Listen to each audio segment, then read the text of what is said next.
Well, hello there, you fine gentlemen. What's happening? Oh, hello. Nice to see you. Nice. Hello. How we doing? All right. Happy Thursday. Yep. Nearly the It's weekend, last thank week. God. Sorry. It is It's nearly last the week. weekend, is it? Yeah. No. Oh, do you know what? We was on a come down. We was looking forward to it, and this guy here was travelling around London, taking Reverend Efren around the sightseeing and everything. So it was good. Swear to God, we've been talking backstage about what Efren used to do for a living, and Charlie's obsessed that he was a reverend. He's not a friggin' reverend. Maybe he's not a reverend. He's a reverend. He now goes by the name Reverend Efren. That's it. Reverend Efren. I like that. That's it. That's it. Reverend. That's what it's going to. But anyway, lads, this is our first. Well, it is our first get together since Thought Bubble. Though I was with Peter and the Reverend and James T. Keegan on Monday's show, but this is the first time we've been together since the epicness that is Thought Bubble 2024. It was fucking awesome. We'll get onto it later though. But how are you doing? You recovered? You good? I'm sad still. I missed it. I'm missing it. Do you know what I mean? I'm missing the camaraderie and the alcohol. Yeah. I'm absolutely upset. I can't wait to leave and go home, to be honest. But more on that later. You tried to leave on the Friday night, didn't you? Exactly. Yeah. But yes, it's not just us. We was joined by the one and only Chris Bell. Thank you very. It was an absolute pleasure to spend the weekend with you, Chris. So thank you very much for coming. We got Fuzzy Dunlop. Good evening, sir. Thank you very much for joining. Another person that joined us was Mr. Batdan Dixon. Also another great addition to the piss up in the pub. It was awesome. Luke's Journey into Thunder. Good evening, mate. Thank you very much for joining. And again, MJ Comics, thank you very much for joining, James. So yes, we are back to normal business. We do the actual normal shizzle where we review comics and we get down to business and stuff like that. But I mean, are you ready to get back into it? We can stop being friends now. We can kind of just try and do what we normally do. Is that all right? Yeah, all good. When did we start?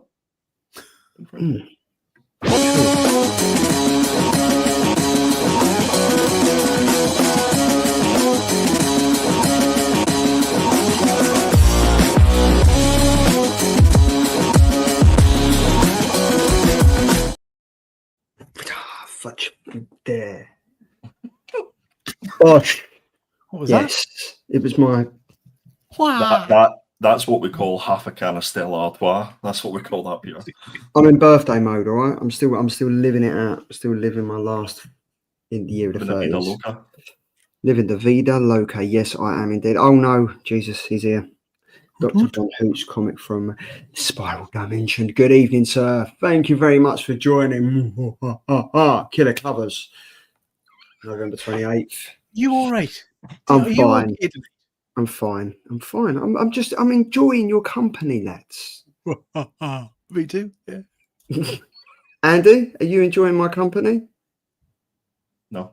Moving on. Killer Covers. This is where us three pick covers that we think are absolute killers, and then we place a vote up on Instagram. We normally get bollocks because we show boobs and bums and boobs, and then we get told off, and then we get into the chat. No one wins, and then we just swiftly move on. So without further ado, I think we should just probably do this up first. Absolute Wonder Woman issue number 2, cover C, Stephanie Hans. Love a little bit of Wonder Woman. Love a little bit of Wonder Woman with tattoos. And I think Stephanie Hans is a fantastic artist. So this is why I went for this. And who doesn't love a lady with a massive sword? Boys?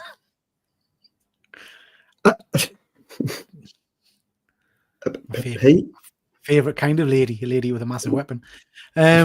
Yeah, no, I think this is lovely. I think it's really nice. I'm not particularly familiar, I don't think, with Stephanie Hans, but I really do like this artwork.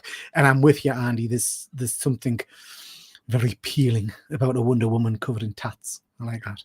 Do you know what? Nathan Sherdsey did a Wonder Woman cover I think it was a couple of months ago, and she had tattoos. But the thing with Nathan Sherdsey's tattoos, it looks like they've been photoshopped on.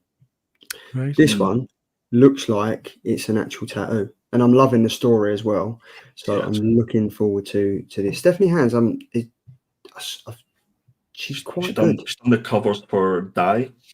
Yes, that was the one. Yeah.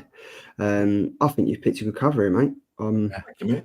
Appreciate I it. think this, I really, really like this one. Yeah, I do enjoy it.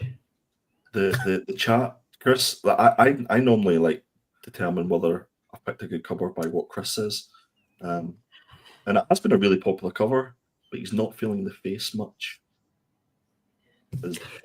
Same for me, to be fair. I do have to say though, Chris oozes ambience. When we was in the pub that night, he was sitting there, he was chilling. He looked like he looked like a man of Zen. He just sat there with his shots. He was so chill, so chill. Ironically, James T. Keegan oozed something all over the front of a bar as well. Yeah. We have released a song. It will be coming out in the next couple of weeks. There's one called Midnight in Mojo, and then there's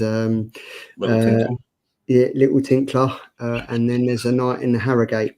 So that will be hitting Spotify very shortly. We're just waiting for the approval of James T. King, because we don't want to take the piss. So we're just waiting for that.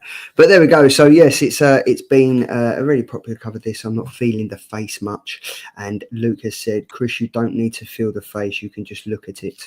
Okay. There we go. Fuzzy has said the tattoos were all the artist is doing. He added them to add to the story. Okay.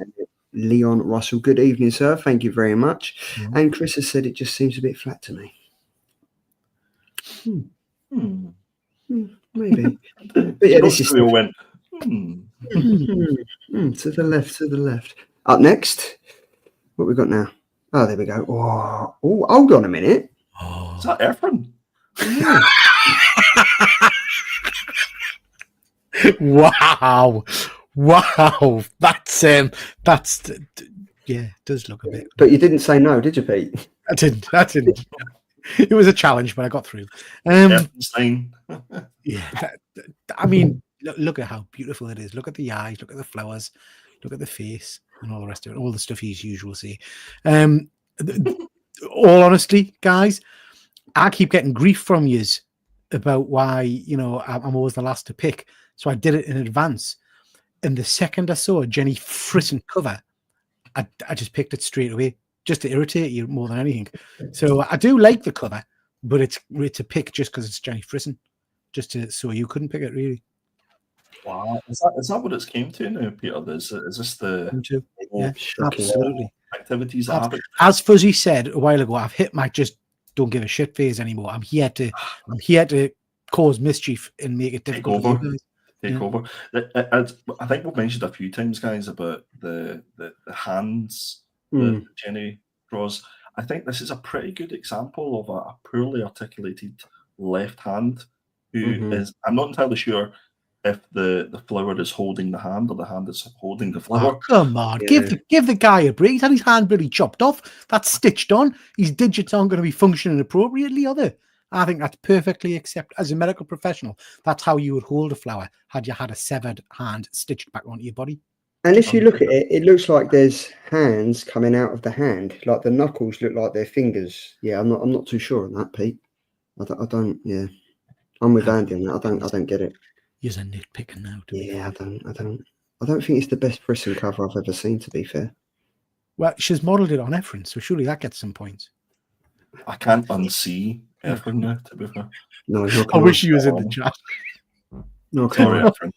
Deadman has said the B cover of Absolute Wonder Woman 3 is lovely. Chris Bell has said the hand could have been better, but what I like is it's a bit different. It's a bit of a different Frankie cover. Exactly. There we go. And Fuzzy said Jenny Frison had done the last cover for all these Universal Monsters books, and they've been great. The trade dress kills this one for me, though. Yeah, that's true. Frison has had her time in the sun. Same old nowadays. Is it? How dare you? Go back and sit in the corner, Philip. Not having that. So yes, there's Universal Monsters Frankenstein issue number 4. Are we still reading this? Is anyone still reading it? I am, but I can't say I'm loving it. I'm reading it because I want to finish it. MJ has said all these monster covers seem to be the rage at the minute. Yes, they do indeed. But yes, this is issue number 4, cover B, Jenny Frison, and I have gone for Superman, issue number 20, cover B, the one and only Dan Panosian. He's absolutely fucking killing it at the moment. So I just felt it was the right thing to do and pick another one of his stunning covers. Wicked. Love it. I didn't pick this because I knew Charlie would have wanted to pick it. Mhm. Was it? This is it's another great cover. It's fantastic. I believe he does the colouring as well for his covers. Yeah. He does everything for them. Yeah. So Yeah. you have to, as I say, I think he's maybe cover artist of the year. 100%. Yeah. What do you think, Pete? Oh. I love it. I absolutely love it. I'm not up to speed with the current run of Superman, but I'm presuming is that Lois? Is that a Superwoman version of Lois? I'm just going to assume so. Yeah. It's not Supergirl, is it? Or Superwoman? So yeah, No. but I love the cover. I think it's a great cover. I like it sounds ridiculous to say, but I like the angling of her head and everything. I just think it looks great.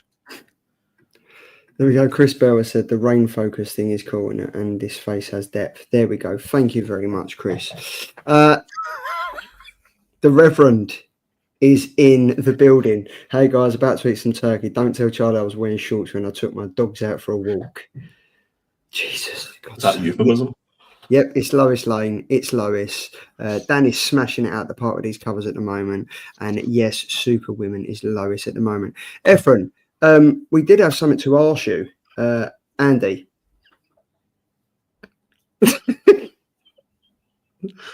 I'm sure Efren will catch it on the rewind once he's taken his doggies for a walk. Efren, we was just saying that we like how Jenny Frisson has obviously seen you and thought I'm going to do a cover on him. Shocking. Efren, just confirm in the chat. Charlie thinks that you've told him at some point that you were a reverend. Please, that's not true, is it?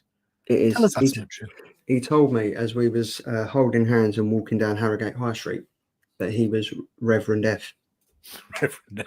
Coincidentally, this was the same view that the poor person at the Mojo bar had when she looked up at Keegles. Literally that. Yeah, and that liquid splash on the face. Yeah. Look, Rev Efrenstein. There we go. Rev Efrenstein. Yeah. Oh, literally awkward turkey. There we go. But yes, and Dan, Fuzzy's also said, yeah, his covers for Vicarious are awesome. If anyone has seen them, yeah, Vicarious. There we go. And this was exactly the same look that Ed Vick gave the Thought Bubble sign when he forgot that he'd bought 2 tickets and tried to get in. Yeah, because he's opening up both sides of his jacket for each of the tickets, and then both tickets. He's trying to find his tickets. But yes, these are the 3 covers. They are up now on the YouTube voting thing at the moment. So place your votes, and we shall take it from there. But the comic we are reviewing this week was picked by Andy. It was for week 47, which was last week, and it was Image Comics, another run in the Ghost Machine takeover, as it were. It is the Rocketfellas issue number 1, and it is written by Peter J. Tomasi, and the art is by Francis Manapul. 4 covers. We've got the main cover by Francis Manapul. We have cover B by Ivan Reese. We've got the second printing already by the Francis Manapul, and we have a cover D, which is the 1 in 50 Mike Del Mundo variant cover. Andy, you picked this one. Do you want to take it away first? Sure. Yeah, I was excited for this one. Part of the Ghost Machine sort of setup. The previous books have been fantastic, and I was really interested to see where they took this particular book. Having read the synopsis, it pretty much done what it said in the tin. It's a new series focusing on a sort of time traveling family who appear to be in the 25th century, and they're being hunted by. So, well, on that second cover, I think this, yeah. So on that second page there at the bottom, there's that sort of entity that they're being chased by, and it sort of drops you in the middle of them being, in wherever they are on that first page in the ice, and they're getting chased by this character, but you don't really get to understand or know a lot about each of the characters, so you're just kind of enjoying the action at that particular point. I don't know if you guys are doing. I can gauge whether I'm going to enjoy a book by maybe the first 3 or 4 pages, and then I know it's a bad sign whenever I look to see how many pages is actually in the book. And when I seen this was like 38 pages, I was like, oh my goodness, can we get to the point? Where are we going here? It was a really set up issue. And I'm gonna say it, but even for a first issue, it felt like a filler issue. I know, ding ding ding, the alarm's going off, but for a first issue, I'm not entirely sure. It was posed more questions than it gave answers. This particular one, there was a couple of cool moments that I thought, where the little daughter was sort of handing out umbrellas, and I was like, look, it's Mhm. 30, 40 degrees here. You're never going to need an umbrella. And then the story led into Yeah. the son using some sort of power or some sort of mechanical thing that he'd made to put all the water all over them. I thought that was quite funny. Or 2 or 3 seconds of the 38 pages that I read. Yeah, and you know, the old guy, he's 125 years old. So it's just lots and lots of questions that were being posed. Is that enough for me to read the second issue? Absolutely, because it's Ghost Machine. And I've got the fear of missing out. I've got FOMO for Ghost Machine, so I have to read everything that they do. So yeah, it was just okay. Didn't blow me away, and I thought it lacked excitement in this issue for me. I've got to say, like, I do agree with you. That I thought the art, as Fuzz has just said, the art was awesome. Like, the art was really, really good. And I think because when I see it was Ghost Machine, I was instantly all over it, because Ghost Machine at the moment are just taking over. And it's really fresh to see, because it was like Mark Miller was doing everything. And with Ghost Machine now in Image Comics, there's so much going on. We've got Hyde, is it Hyde Street? Hyde Street is out this week. So that's another one to get onto. But I think it was very much like they tried to ram down your throat all these characters and what part they played and stuff, and by killing off the Nan at the beginning, it kind of tugged on your heartstrings, and then you kind of felt engrossed in finding out how they was going to deal with it, and was they going to carry on, and how is he going to deal with losing his mum. And then you kind of realize that they're living in a normal world, and then they're compared to the Rockefellers, like the rich family, that they was kind of, people obviously thought that they had ties to them, and did they know that they was meant to be in this world and stuff. It did get a bit silly at the end when everyone went home and they was like, oh, should we go out and fly? Like, should we just jump in and go and fly somewhere? So I think that was a bit far-fetched, and it just felt like they was trying to fill the void with trying to get to where they got to get to. And I think it is, as Fuzzy said, it ended where it started. It ended when the story got going, because I was very much into finding out who the characters were, what they was about, and then we end with a giant testicle on the last page. Have you got any thoughts of what you think that is? It's an eyeball, is it not? Is it an eyeball? Looks like an eye to me.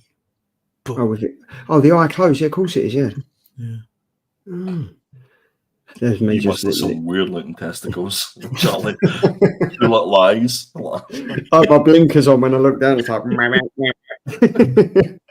But I think overall it was all right. And as you said, was it enough to make me want to read number 2? I think I'm going to, just because it's Ghost Machine.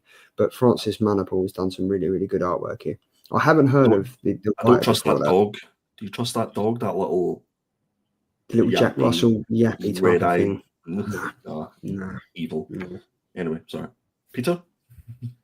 Oh, here we go. Well, first of all, the first page had what I felt was a really weird kind of summary, as if it made us think that I'd missed an opening issue, or I was joining a series halfway through, because it kind of literally told you the Rockefellers are running from people who have jumped back in time and black. It literally spelled out the entire issue for you, really, which I thought was a bit weird, because it did make us think, shit, have I missed something here? Artwork, really liked it. I thought the art style for the majority was really, really cool. There were a couple of panels, mind, where I didn't understand what was happening, like when the missile hits the spaceship. I couldn't work out what was going on there. It was just a bit of a blur. The story itself was okay, and that's about as good as I get. It didn't do anything really to excite us. Would I pick up issue 2? If we were reading it, I would, but this is not a one I'll rush to read.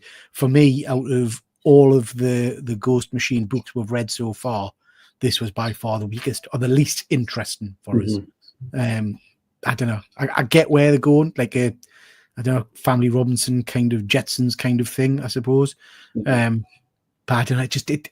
It didn't excite me. But that's just my personal taste. I'm more into the horror side of things, I think.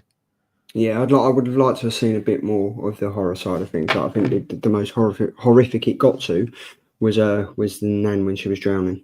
I thought they could have done a bit more on that. But as Buzzy just said, talking of Image, Gromit's final issue delayed by 3 months, Holy Roller final issue by 4 months, and the Deviant now up to 5 months. That's ridiculous.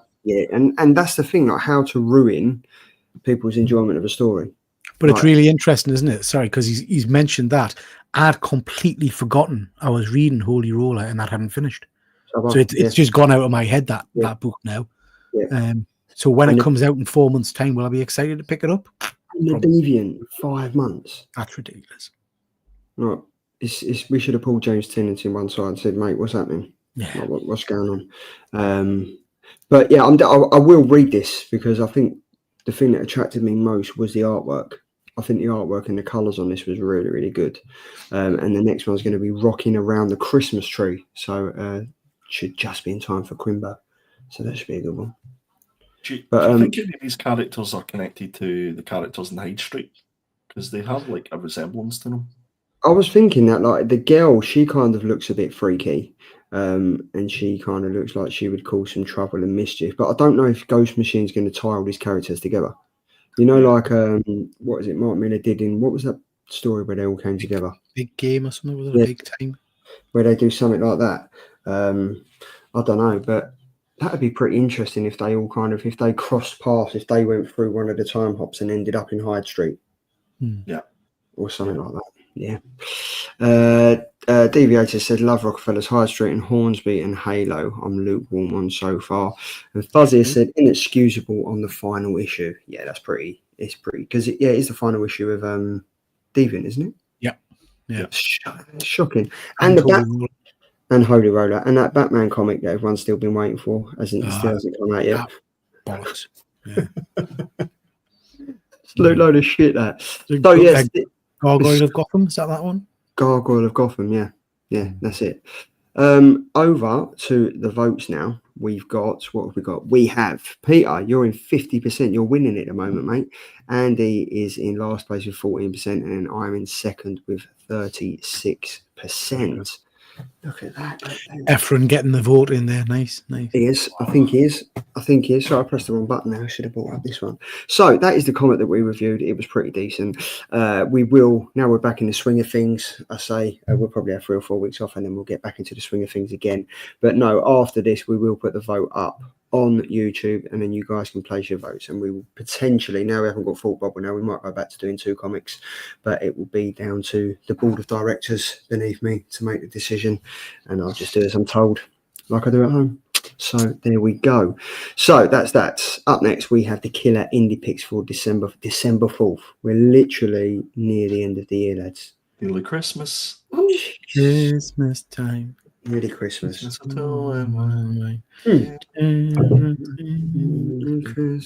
There we go.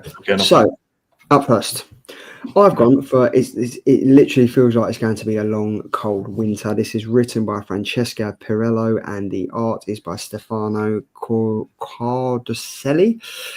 This one, I hope so. This is basically a true to form picture of me and Peter as we was queuing up for Thought Bubble, and it is in the not too distant future. The air on Earth. I need charging. Oh no, you don't. That's my phone. Sorry. That's my phone. The air on. that was my phone telling me it needs charging. How dare you interrupt me like that? In the not too distant future, the air on Earth has become unbreathable. However, a multinational company. I think you need charging, Charlie. You need charge stuff. I think I do. A multinational company called Ergo has constructed generators that provide oxygen for those who can afford it. Peace Dog, a desperate ex-soldier who has been willing to do anything to obtain breathable air, is haunted by his past and haunted by bounty hunters, though he may have found a way out of his current predicament by helping a mysterious robot child escape the dangerous and congested city, but someone from his past has no intention of letting him leave alive. I'm literally going with this because Mad K Comics over the last couple of comics they've released have been absolutely awesome. I kind of picked this because, as I said, it looks like me and Peter. So which one's which? I'm going to go with the small little weasel type of copy. Wow. Thing. That's me. Okay. Is this? Do you think you'd pick this up and read? What? Do you think you'll pick this up and read? Oh, there's a ring there. Do you think there's a ring? Yes. Yeah, I would give this one a go. It sounds interesting. It does sound interesting. Those were lots of words in the wrong order. So ring. Red dog. I'm back on Peter's London show. Hey, mate. Andy, do you think you'll read this? No. Why not? Doesn't tickle my pickle, Charles. What does tickle your pickle, sir? Hey. Another show. Ooh. Look at that. This is by Image. This is Dread the Halls by Chris Ryan and Jordan Hart. This is I like my anthologies. This is a collection of Christmas-based horror stories. So the perfect holiday stocking stuffer, a collection of horror tales to be read, curled up by the light of the Yule log. Be of good fear. Long before Americans celebrated horror on Halloween, the Victorians did it, gathered around a fireplace on Christmas Eve. Dread the Halls honours this macabre tradition by wishing you and yours happy holidays with stories of ghosts, ghastly abominations, and vile creatures. So yeah, I'm all over that. That'll be fun, I think. What was the first bit of that, Peter? What was the first bit? I've the first part of it? Do you want us to do it in The Perfect Holiday Stocking Filler, a collection of horror tales to read, curled up by the light of the Yule log. That one? That's it. Beautiful. Yeah, I'm all for that. Sounds good, doesn't it? Out of all the publishers at the moment, who would you say is your favourite publisher? Ooh, that's a tough one.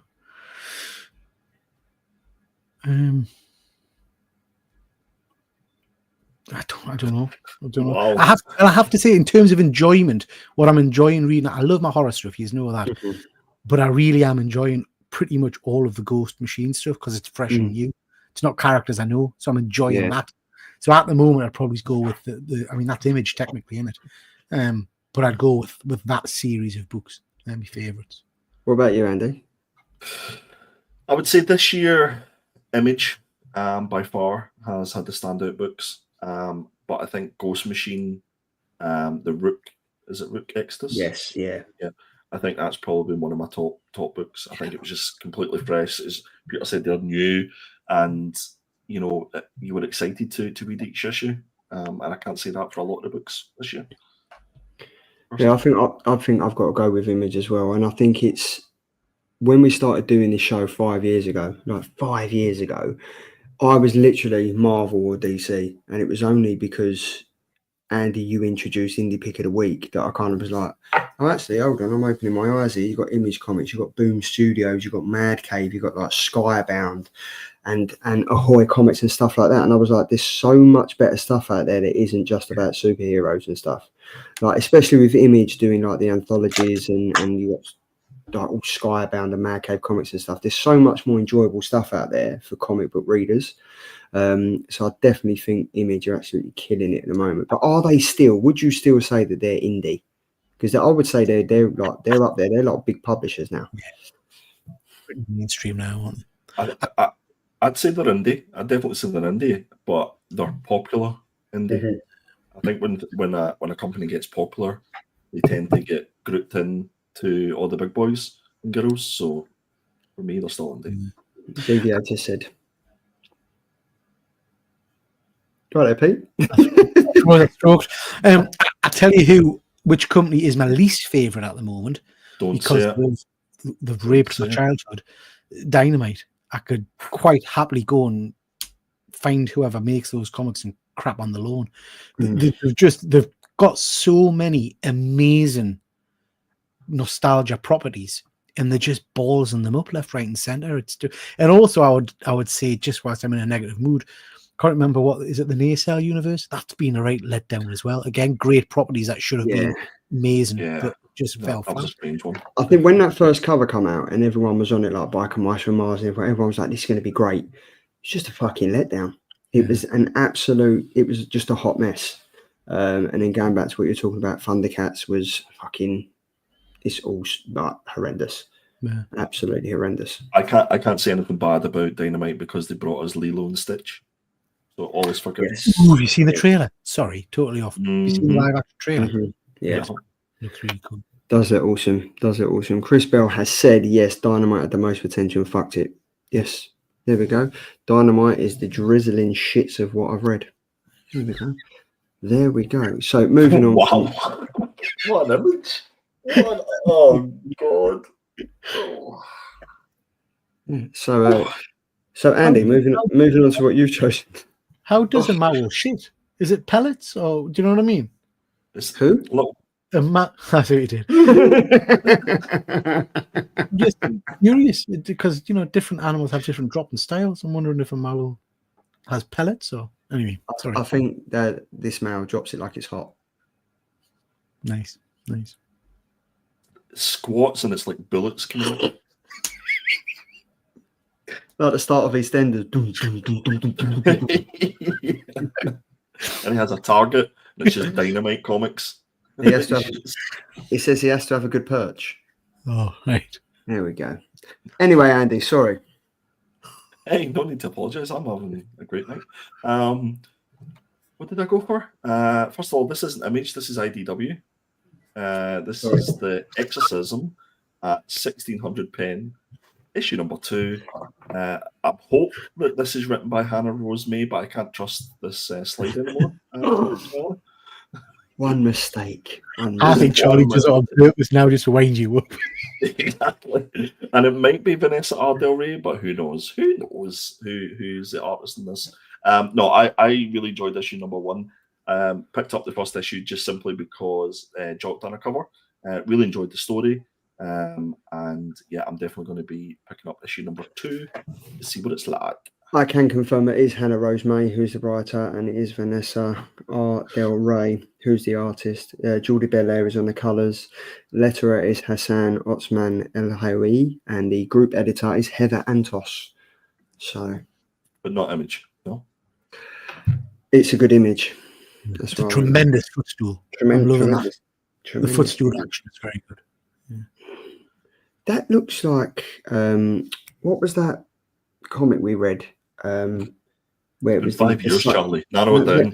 Where it was the Sons of Satan, Sons and Daughters of Satan, the Infernals.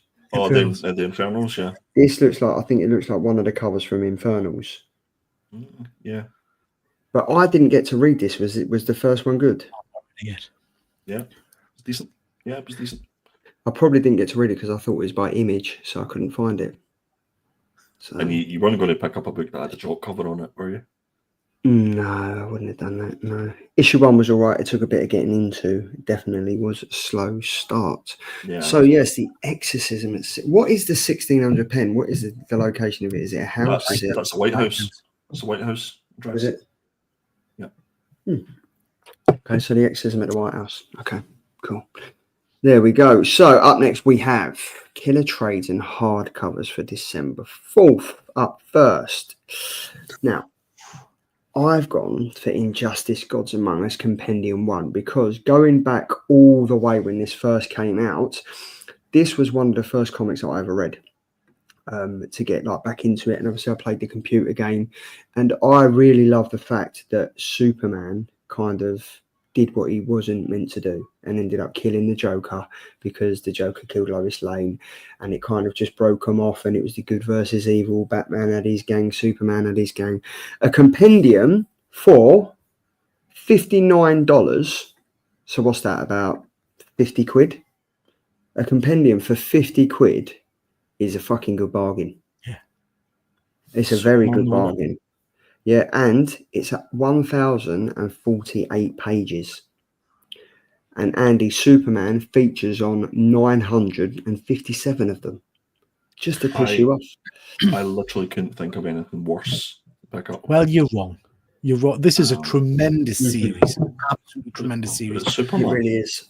Yeah, but it's a mental Superman who puts his hand through the Joker and is lasering people's eyes off and killing people left, right, and centre. There's a tragic... It's too hard. There's a tragic bit where Nightwing dies, which is just heartbreaking. It's just a superb too hard. It's well, no, my age it's not, but it's Whoa. it's just a brilliant story. It's well worth picking up in compendium format. And you know what? I think when I first read this, I went into it as a kind of noob. I didn't know about the Injustice, like the whole backstory and stuff. So when I kind of read it and found out that Superman went absolutely ballistic and kills the Joker, puts his hand through, I was like, I never thought that they would do something like that. I never thought they would go in like the forbidden door and they'd make Superman kill people. But as DV8 said, this is an awesome story. And have you ever read any of the Injustice or not? Superman is an injustice to comic books. So what if Jock did a Superman cover? Would you pick it up? Jock's done 2 Superman covers, which I picked up. Yeah, of course I did. That's an injustice. But yeah, this is I would definitely be picking this up for 60 quid. That's not bad at all. 1,048 pages of absolute injustice perfection. There we go. Up next. So this is my pick. This is Drive Like Hell by Rick. I can't pronounce his name. It's Dweck, I think. Yeah, and our it's actually Rich Dweck. I've got that wrong again. I do apologise. It's not. It's Rick. It is Rick, isn't it? It's Rich, but it looks like Rick on the thing. But it's definitely Rich Dweck. Oh. So Rich and Alex, this I love this as a story. Do you know what this is? I'm trying to. Don't want to sound like an arse. It's a very basic story. It's not complex. It's you get in a car's possessed by a demon, you drive around and you break stuff. Do you know what I mean? But it's a fun 4 or 5 issues, I think it is, where you can just switch your brain off and read it and thoroughly enjoy it. The artwork by Alex is, as ever, absolutely stunning. I just really enjoyed it. I hope they do a second series of this. It's very much Ghost Rider. Do you know what I mean? It's very similar to like a Ghost Rider kind of thing. But I thought it was a great little story. So yeah, I love this. I'll pick this up in trade paperback. I totally missed this. Oh, that's great. I've never seen this before. You not heard of it? I mean, basic concept is this guy nicks a car, and it turns out the car's possessed by the devil, and there's something in the boot that Satan wants. So Satan unleashes the hordes of hell to catch the car. It's good fun. Good fun. Is it? What's that film like? What's that film that they did where the car was possessed? It was a horror film. Christine? Yeah. Is it like that? No. Okay. Okay.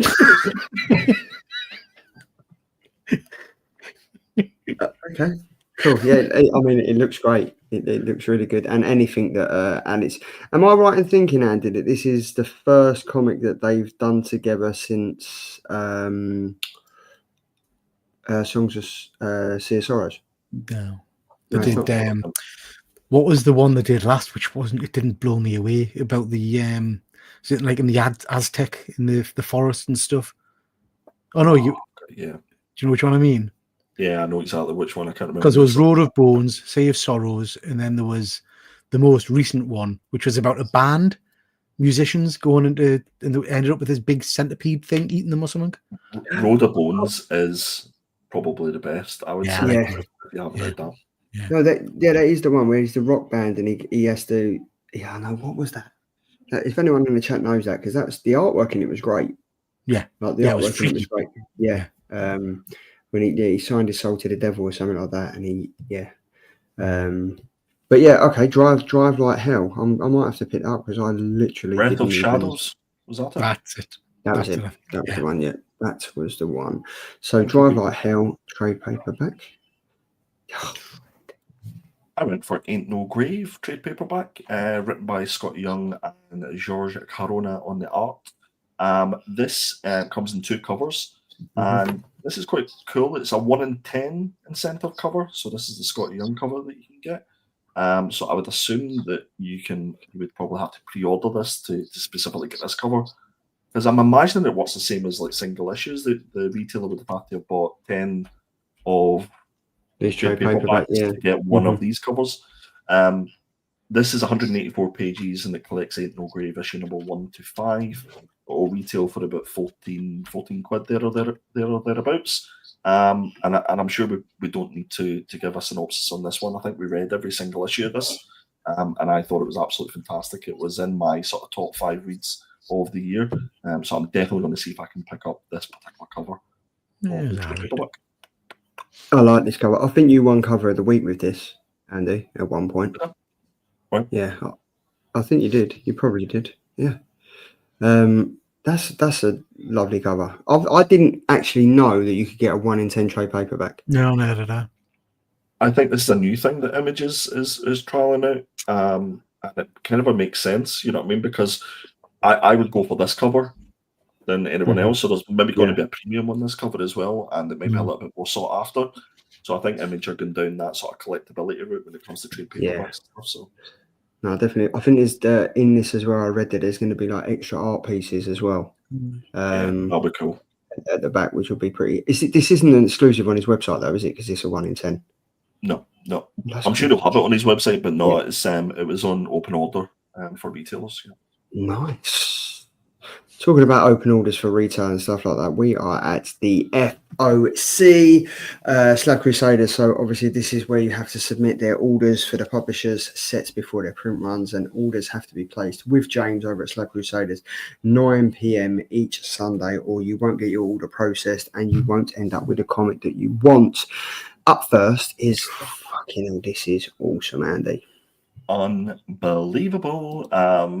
Every so often, like we spoke about Jenny Frison already today, and how it can be a little bit samey, and then she comes up with something like this. I think the horror books that she comes up with, the horror covers, are absolutely amazing. If you look at her sort of back catalogue, there's some fantastic stuff. This is just unbelievable, creepy, and you can tell it's a Jenny Frison cover. I think I'm going to go as far as order this on as a slab in a 9.8. I just think it's that good. I think it'll be a difficult 9.8 just because of that black background. But yeah, this is a pure cover buy for me. I sent my message to James today to pick it up, and it's an absolute beaut. There's just for FOC. In fact, I'll wait till you guys have finished because I don't know what you guys have picked in case I mention the other cover that I think everybody should be looking out for. This is awesome. Like I'm still reading Hello Darkness. I don't know if you guys have touched on it.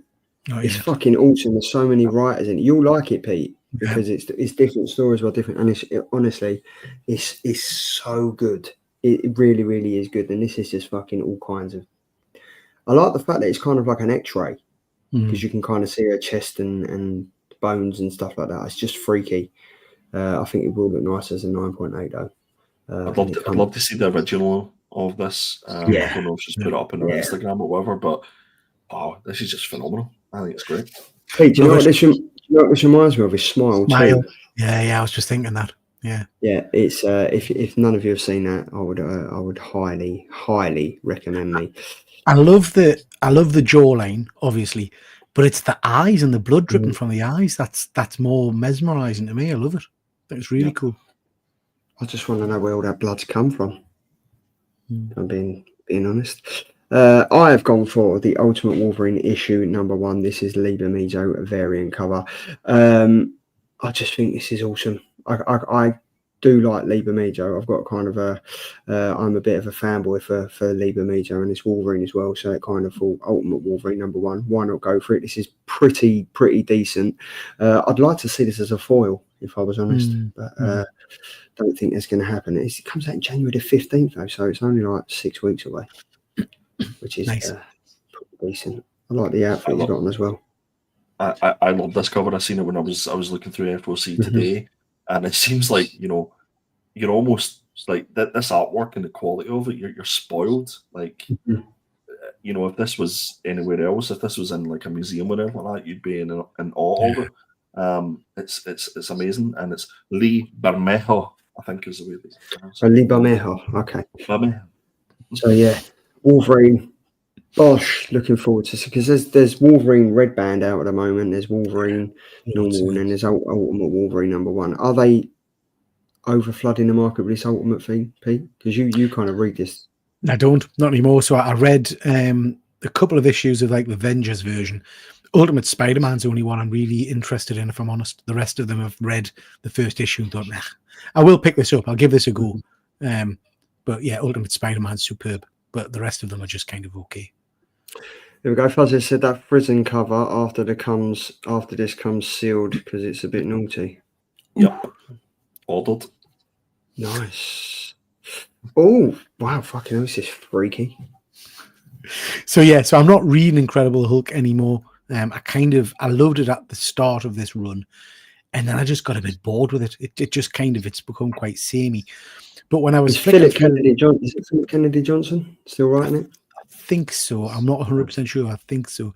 But when I was flicking through the FOC covers, this one jumped out. It's by Martin Simmons, who does some great work. He did Dracula most recently. I just like how different this is. It's weird. It's weird. The Hulk looks kind of almost scrawny inside the mouth there. So yeah, this is just a cover buy because it interests us more than anything. I saw this and it's a complete, well, I'm not going to say it's copy, but it looks very similar to Martin Marazzo's Ice Cream Man issue #1 cover B. Yeah. If anybody's in the chat, have a Google of that. It looks really similar to it. So it does. Yeah. Sorry, Charlie, I cut you off. Do you know what this? And as soon as I see this, I knew I'd seen it somewhere, and I've just Googled it. This reminds me of the cover of Blair Witch Book of Shadows. All right. It's exactly the same. Like if anyone Googles it, Blair Witch Book of Shadows, it's near enough the same thing. It's the same size of the mouth open, and the only thing that looks different is the fact that the Hulk isn't coming out of the mouth. Right. Andy's, I've heard you typing away. You've obviously seen it. It's the same, isn't it? It's very, very, very similar. Definitely check out Google Ice Cream Man 1 Marazzo cover, and you'll see it. It looks pretty much similar, but yeah, it's a fantastic cover. Marazzo cover. Yeah, it is. Yeah, it is. I think I've got that Ice Cream Man one. I think I might have that. Yeah, I have it as well. Yeah, it's a hard book to get as well. Yeah, it's exactly the same. But yeah, no, I'm the same as you, Peter. I started reading this, and then kind of, I think by about issue 9, I was like, it's getting a bit boring now. I think it killed it for me because they had a couple of guest artists on, and the art was just dreadful in it. Yeah. It was when they were in Orleans or something, and it was just shite. Yeah. Andy, what was you going to say? One more? Yeah. Yeah, go on. So when I was looking today, and funnily enough, it wasn't showing up on Slab Crusaders. I don't know if it was an issue. He had a problem. Yeah, he had a problem. He had a problem with getting the images up for some of the Marvel and DC books. I had a look at Lunar Distribution just to see what the FOC was for DC. There was a Tula Lotte cover for Aquaman #1. And I think it's cover C. And I think it looks absolutely beautiful. I don't know if you're able to bring it up, Charlie, and show it on screen. What is it? It's Aquaman issue #1, Tula Lotte. I think I showed that one off a few days ago. Make sure you show the actual cover of it, because the cover that's on previews is it's almost like a mock-up of it. It's not the actual cover. Is it this one? Let me see is it of Mira? Yes. Let me see if I can share the screen. Hold on 1 second. It'll be so anticlimactic whenever you see it. Everybody's like, yeah, it's all right. Oh, yeah. Those guys yeah, it's that one. Oh my lord. I just think that is an amazing cover. It does look awesome, doesn't it? The fishies. there's a few of them. There was that one, and then I think if you go, I don't know if it's going to show it. No, it won't show it. There was this one as well. That one, it had a black and white one there. Yeah. So that one I think is what they showed in previews, and it's what Tula Lotte put up on her website. But it was just the sort of the sketch of this one. Yeah, so I think a lot of people didn't order it because they thought that was the actual cover. Yeah, because that was it. Yeah. But yeah, she's a great artist though. Like she's wicked. What's the chat saying? We've got to say that Frisson cover comes sealed, and then we've got, looks like something from a 70s show. Yeah, it does. It does. But it's where's that video I was going to play? Oh, there we go.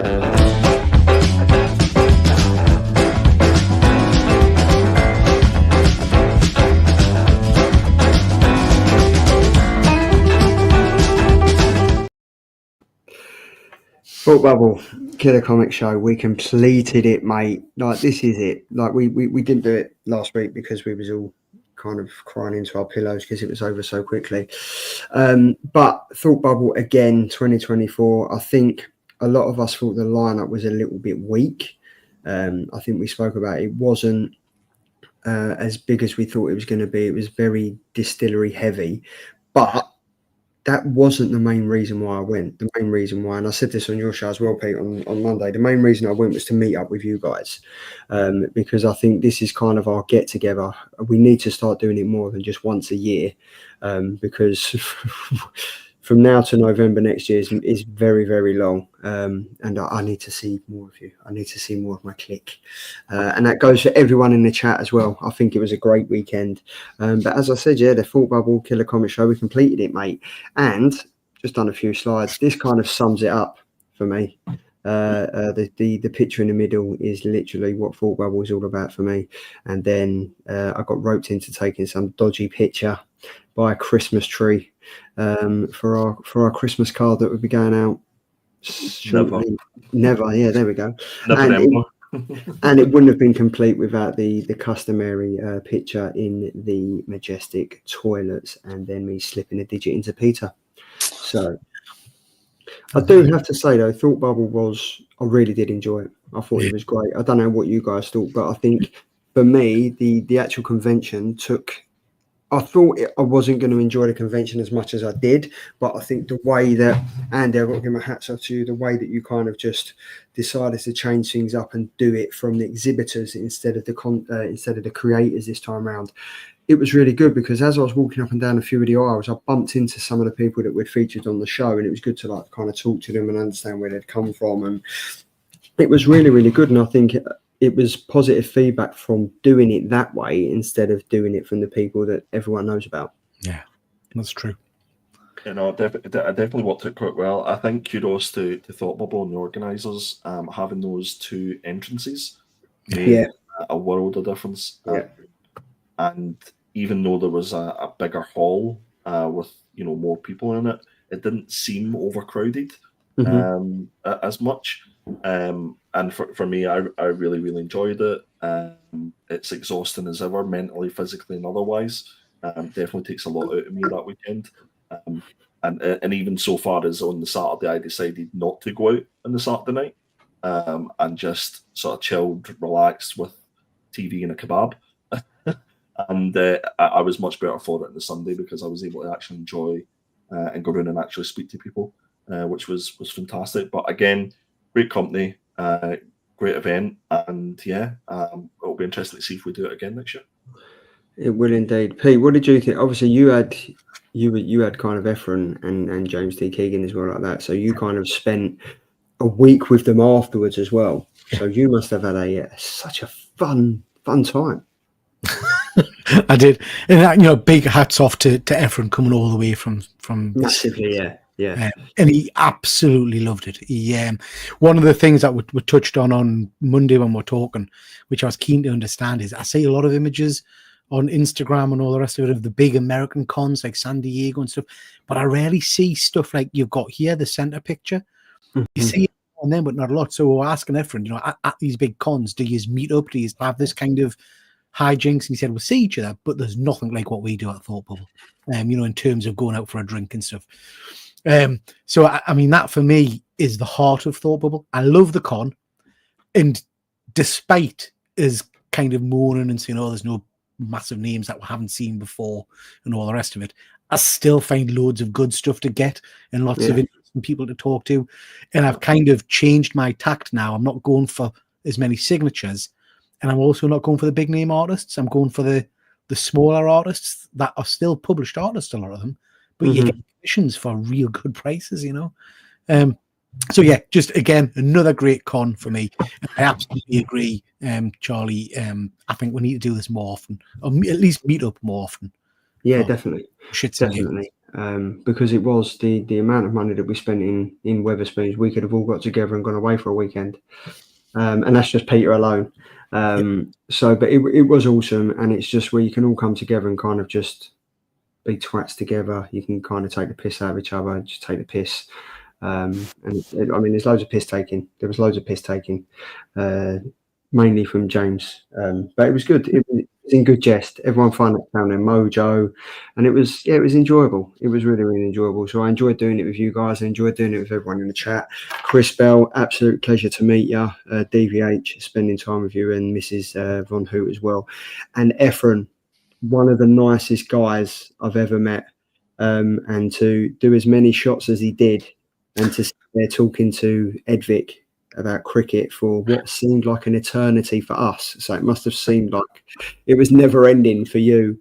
Was absolutely amazing. And then obviously with the addition of Connie for that one night, always an absolute pleasure. So yeah, as someone who spent 40 minutes in the con, it was great. It's been 2 years since I've seen everyone bar the Northern Ireland crew, and it felt like I had been there days and not years. Which is that's it. And I think that's the main thing. Like, even though we only do this show once a week, it felt like we'd seen each other all the time. Do you know what I mean? It wasn't like we were just meeting up for the first time in a year.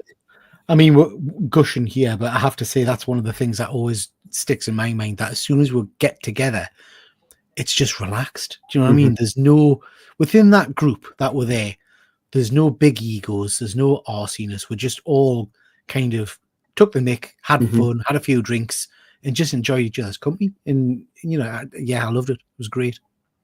And myself and Connie had a wonderful date on Sunday. We went for sushi together.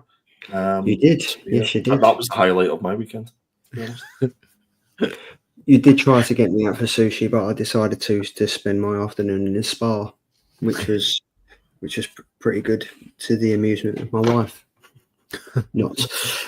And there we go. Yes, everyone has said, yeah, never drank so much in a long time. You held it together well. You did absolutely splendid. We did. It was glorious. Happy birthday again, Ed. Yeah, we did sing happy birthday, and so did everybody in the restaurant to Ed. So that was amazing. Exactly. So moving on from that, thought bubble gushing over, we will have to do it all again next year. Welcome to England, Ephraim. You have to drink to stay sane. There we go. We are now on to the sneak peek for next week. So this is where we pick our 3 comics, and then I become a lazy twat and I don't put the vote up, and then it will be Andy giving me a telling off on Monday morning saying, what the fuck are we reading? We're going to read this. Let's do that. There we go. The 3 comics we've got, and as I mentioned, Hyde Street issue number 2 came out this week. Very much looking forward to reading this, so I have gone for that. I've gone for a Teenage Mutant Ninja Turtles issue number 4. This is by Jason Aaron. I don't know if you guys have been up to speed with this. So I think we did so far. Did we do the prequel issue or something? Or yeah. Mm-hmm. And then I read issues 1 to 3 a couple of weeks ago, and I'm thoroughly enjoying it, far more than I expected to read. So yeah, I'm keen to read this issue. It's my favorite turtle, Donatello. So keen to get into this and see what it's like. That said, I'd be very happy to read Hyde Street, and I've never heard of this next one, Andy. So I'm interested in that. Yeah, this is Hornsby and Halo. This is part of the Ghost Machine setup. So it's good versus evil from the minds of Peter Tomasi. Keeping the cosmic peace isn't easy, but the opposing leaders of heaven and hell broker a deal that trades Zachary, Halo, and Angel Child to a demon family, and Rose Hornsby, a demon child, to an angel family, and hope this truce will halt the winds of war. It's nature versus nature. It's nature versus nurture, as the turbulence of adolescence comes crashing down 2 teenagers who have no idea just who and what they truly are yet.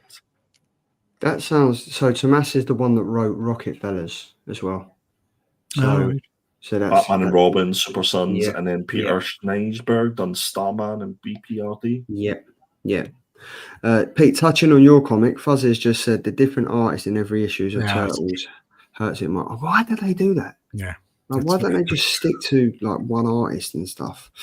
So they are the 3 comics. They'll go up shortly, and then obviously bit of housekeeping. You can find myself over on Instagram.com/GeekyR Comics. I haven't posted anything in a while, but I've got some good stuff to post from Thought Bubble, so that might give me the kick up the arse that I need to be sociable again.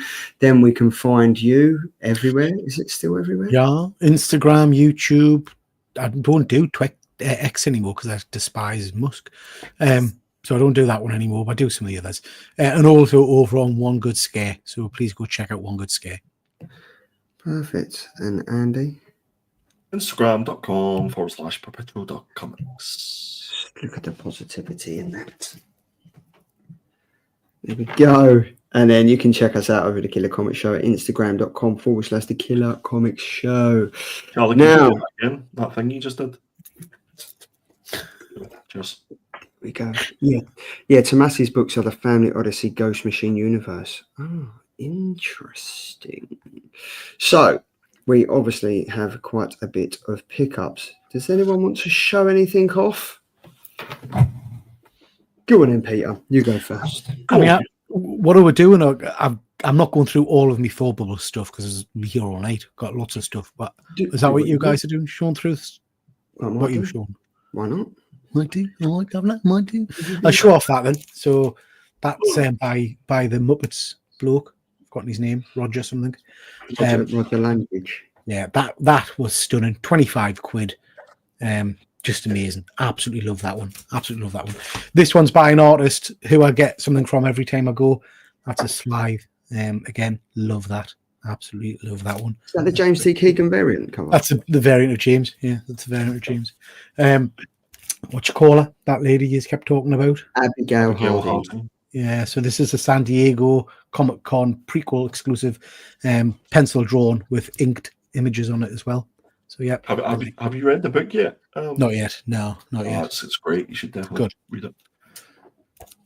That's my favourite, I think. I think this is awesome. Yeah. This is incredible. I love the light in his eyes. Mm-hmm. Are you going to send that to CGC? Yeah, mate. Yeah. Definitely. What did he use to make? Is that like Tipex marker or something to make it so it's like white marker. It's raised on the cover, so it's like white marker or something. Cool. Yeah, very cool. He did the same with that, the Donatello. I'm gonna have to get the rest of the turtles on corresponding colours, aren't I? I said that to you as soon as you got that. I said you need to get a red cover and orange and stuff. Best remark I got. It's stunning. Is that by Ram V? Nice. Bullshit. And then I've got a load of other stuff from Thought Bubble, but I'm not going to that. I did want to mention Fuzzy of the Dunlop. I've been told. I've got to make him big, you savages. We can't see the colours. Fuzzy Dunlop sent us some books. He sent us an absolutely lovely letter. So Fuzzy, you know how much I love you, mate. Thank you so much for that. But he sent us some beautiful Mark Spears covers. Oh, that's nice. Absolutely love that. He knows I'm a big fan of Mark Spears. So he sent that one, which is amazing. I hadn't seen this one, so this is again a Mark Spears Spawn cover. Really. Did you pick up the phone box variant from Slab Crusaders, Pete? Oh, I don't know. Don't think so. I've got that many, man. It's one of these things where it's just sent us down a and he sent us that, which I absolutely love. Absolutely love. So yeah, that's a good one. Couple of things came in the post. I've been waiting for this one. I've had it for a while, but this is a CGC. Got that sent off. Is that the Livia Ravandelli one? Yeah, this is Livia Ravandelli. That's awesome. Came back at 9.8, so over the moon with that. That's insane, actually, man. Grimlock. I just think it's amazing. I prefer the flames are awesome. He did as a Prime versus Megatron, but this is by far my favourite. I love that. Did you get both of them done? You did, didn't you? Yeah. This one went off with my original 10 books. But CGC down in London spotted an error with it, so they sent it back. So that's why this one's a bit delayed. Oh, okay. And then finally picked up this. I've got tons of copies of this, but this is a Transformers issue #1. I picked this one up because it's got a little remark by Daniel Warren Johnson. Nice. Of Prime there. That's pretty cool. Really nice. Nice. So there we are. Like I say, I'm not going to the rest of the stuff, but lots of goodies. No blank covers for monsters? Say again? No blank covers for monsters? No, I've sent 2 of them off to America. So that was a bit of a kick in the arse. Just as a pre-warning to anybody that does this, whenever you guys, I think you use Slab Crusader, but if you ever send books off yourself to CGC, they receive the books and then they grade them, send them back to the UK, and then you get the bill. Yeah. So you don't have to pay. So I sent books off to the CGC Mark Spears signing event, expecting to get the bill in about 2 months' time. But when it's a signing event, they charge you as soon as they receive your books. And because I asked for 2 inked sketches, it was like 600 quid. So that hit us in the bollocks last week, just after Thought Bubble. So that didn't go down well. But just in case people aren't aware of that, when you send for the signing events, they charge it as soon as they get the books. I remember when I went to CGC in London to collect my first CGCs, I went in there and I was like, I don't want to know the grades. And she was like, what, these ones? And I was like, no, no. She just showed them to me. I was like, oh, okay, yeah, fine, thanks. Great stuff. So, but yeah, what have you got for us, Andy? No, don't make me big. Put me back. I'm okay. Put me back. Okay, all right, okay. So these are some of my pickups from Thought Bubble. I picked up this book from Traveling Man. This is Barking by Lucy Sullivan. Nice. And it's all about sort of mental health and the character's caught in a situation she cannot explain. Alex is sectioned and left in the hands of an umbrella health system with her delusions running wild. Barking is a tale of grief, madness, and the ghosts that haunt us. So quite a deep read. What was the book? What was the book where she died and she came back as a shadow? Do you know the one I'm talking about? And it was her brother. Only her brother could see her. And he was like kind of dealing with mental health and stuff like that, because that cover kind of reminds me of it. Yeah, it's quite similar, isn't it? Yeah. Yeah. It's obviously like it's some sort of like wolfy dog type situation going on there. So picked that Is up. it the black dog, Andy? Because that's what they refer to depression as, isn't it? The black dog. Yeah, I think that's exactly what it is. Yeah. Next up, some 2000 AD goodness. So this is the reprint of the Apex edition, Shadecraft, that's the one. This is the reprint of the Apex edition of Brian Boland's. Nice. So it's called the Masterpiece edition. And anybody that knows me knows I'm a huge Brian Boland fan, and this is the sort of stuff that you're dealing with from Brian Boland.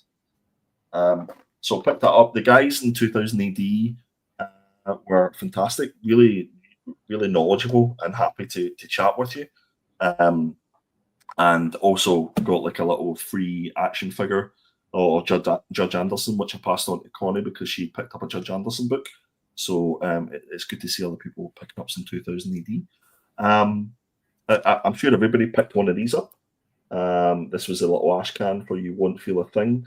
This is a new book that's coming out from Scott Snyder and Jock, and it looks fantastic.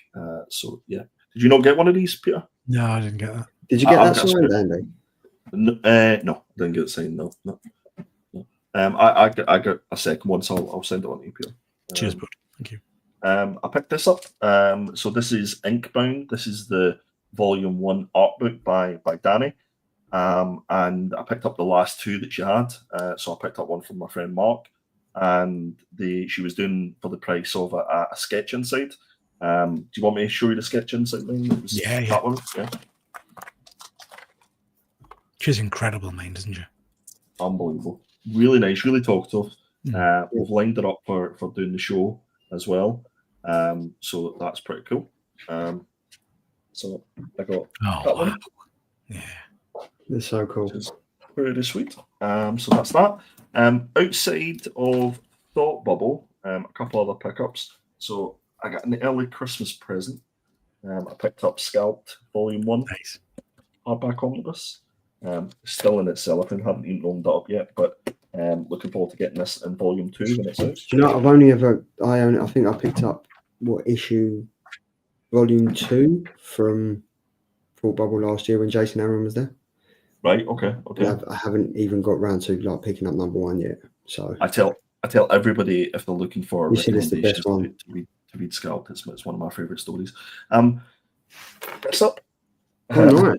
And you got one. I wonder why you picked this up, Andy. So trying to be the completionist when it comes to everything that Jock has done. And I'm working on but it's not a secret, but I'm working on a sort of website and a database with a couple of friends for Jock. And we're trying to sort of document everything that he's either written or drawn, whether it be, there's some strange stuff that have come out with his artwork on it.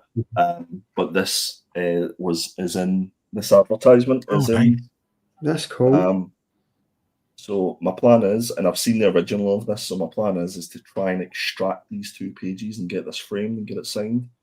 Nice. If anybody's interested, it is Empire issue. It's September 2016. Empire issue 327. If any jock So enthusiasts. how did you find out that he did that? By doing this, the Okay. pulling the database together. So it's myself and two other guys, Bruce, who you've met. So we're working with Jock and his guys to pull that together and put it on his website. Is there stuff that you've seen on that you haven't seen before and been like, "Fuck, that's awesome"?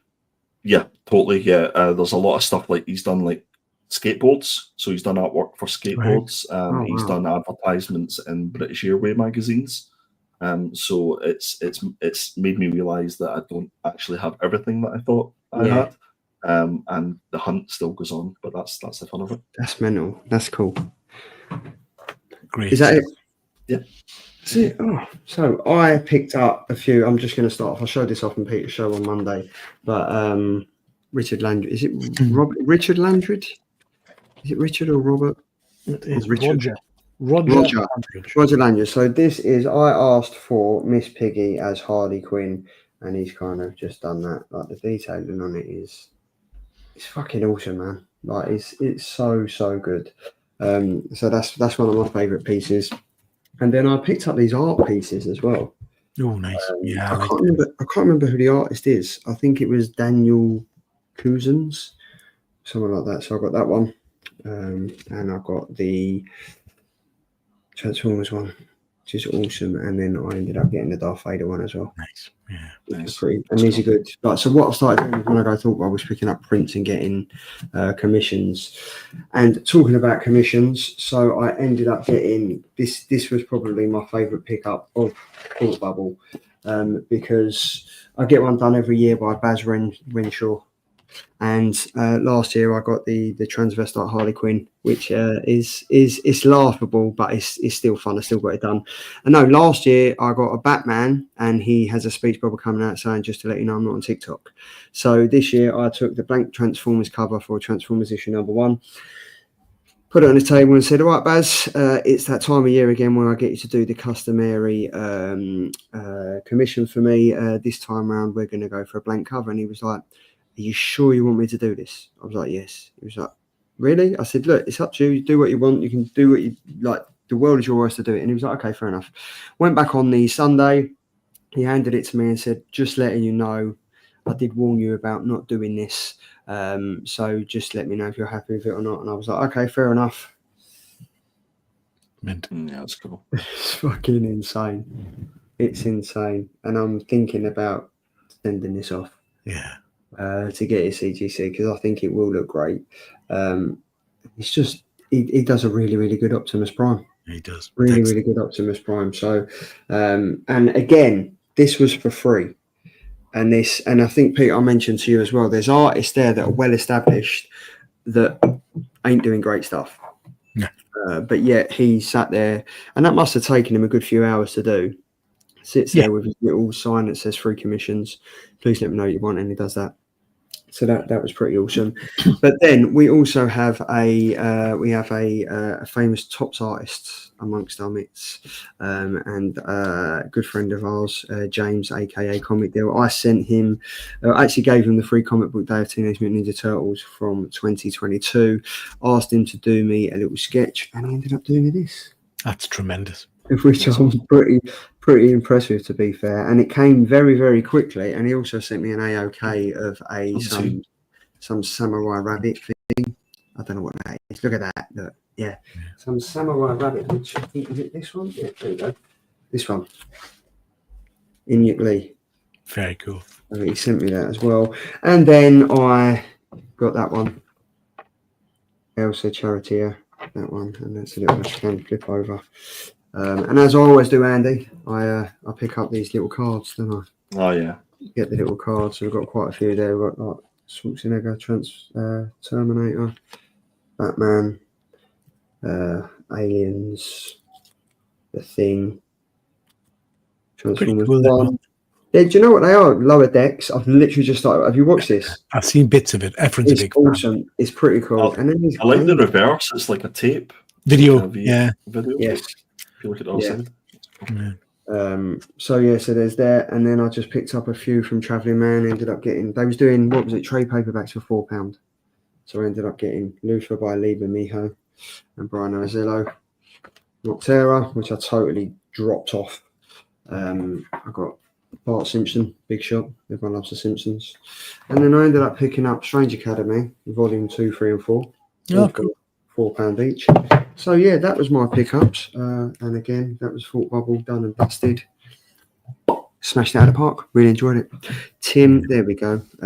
Tim showed me the sketch cover he paid through the T4 from Christian Ward. It's taking the piss bad for what he paid. I didn't want to name any names because compared to the sketches and everything that we got, and especially that one, which you got for absolute nothing, bit of a piss take, really. But you kind of get what you paid for. I have one last shout out, if I may, for Rich Watkins and Digital. Yes, massive. There's 3 days left, I believe, on the Kickstarter. Yes. I think they've already met their target, but I think they're trying to get the stretch goals to make it the biggest Kickstarter that they've had. So if you haven't already done so, please go and check out Digital on Kickstarter. It's for issue number 6. And if you don't know the details, certainly look at I think it might be 3 weeks ago that we had Rich on. But yeah, let's go and see if we can get them to that stretch goal and make it the most successful Kickstarter he's had. Absolute diamond guy as well. He was there on his own. He works fucking hard to kind of do what he's done, and he's now taking it to the level with Bear Maximum and stuff like that. So he's kind of doing CGCs and grading and everything like that. So yeah, he's really doing well for like the fact that he's done digital and it's got to where it has all through Kickstarter is pretty impressive. So I take my hat off to you, Rich. But well done. But yes, that's another show done. Thought Bubble isn't for another year, so you've got to contend with us for another year until we all meet up again. But we will be back same time again next Thursday. That's it from me. Pete, what have you got? This is it from you. And Pete, what have you got for us this weekend? Because I definitely know that ain't it from you. No, it is. I'm chilling. I'm having a chilled weekend. I'm doing nout until next Tuesday night, when I'll be back with me toy show. There we go. So, guys, have a good weekend. Enjoy what you're reading, and we shall see you next Thursday. See you later. Bye.